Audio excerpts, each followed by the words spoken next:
Members and friends of MCC Boston, as we begin the season of Pride, it's a good time to reflect on its purpose and meaning and to celebrate its accomplishments while also remembering its ongoing need. Even today, when people who don't understand Pride see young children waving Pride flags in celebration of Pride Month, often equate the activity as a premature exposure to sexuality or at best indoctrination into secularism by their parents. Besides the obvious error that not all queer people are queer by way of their sexuality, they miss the point that Pride at its heart is a celebration of diversity. Pride is the remembrance of the sacrifices made along the way in achieving the right simply to be.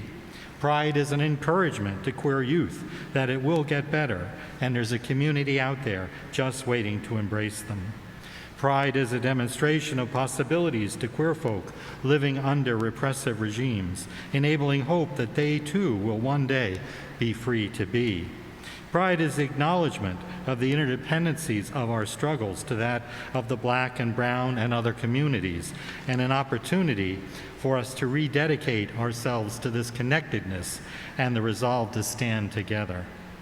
MCC Boston has been in the business of Pride since 1968, and through this work has provided much of the foundational undergirding for our celebrations today.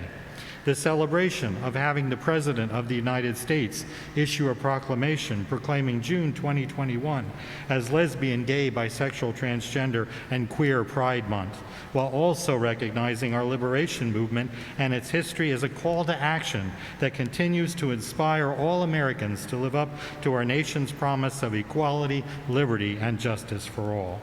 The celebration of Utah Republican Governor Spencer J. Cox issuing an official declaration declaring June as Pride Month in that heavily conservative and Mormon state.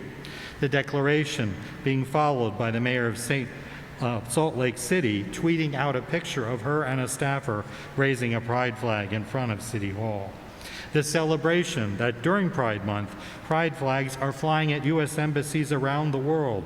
Now even embassies in countries with populations who hold strong anti-queer attitudes are displaying pride flags. The Twitter account of the U.S. Embassy in Vatican City posted a photo of a pride flag hanging on its building, writing, "The U.S. Embassy to the Holy See celebrates Pride Month, demonstrating the United States represents the dignity and equality of all LGBTQI+ people." Not surprisingly, along with celebrations comes pushback, like from Florida Republican Governor Ron DeSantis, who chose the second day of Pride Month to strip away all funding of queer programs from the state budget. This included money earmarked for mental health programming, supporting both the survivors of the Pulse Massacre and queer youth facing homelessness, physical and sexual abuse, bullying, and isolation from their families. Church family, our work is not yet complete. That's why it's so important that this church continue.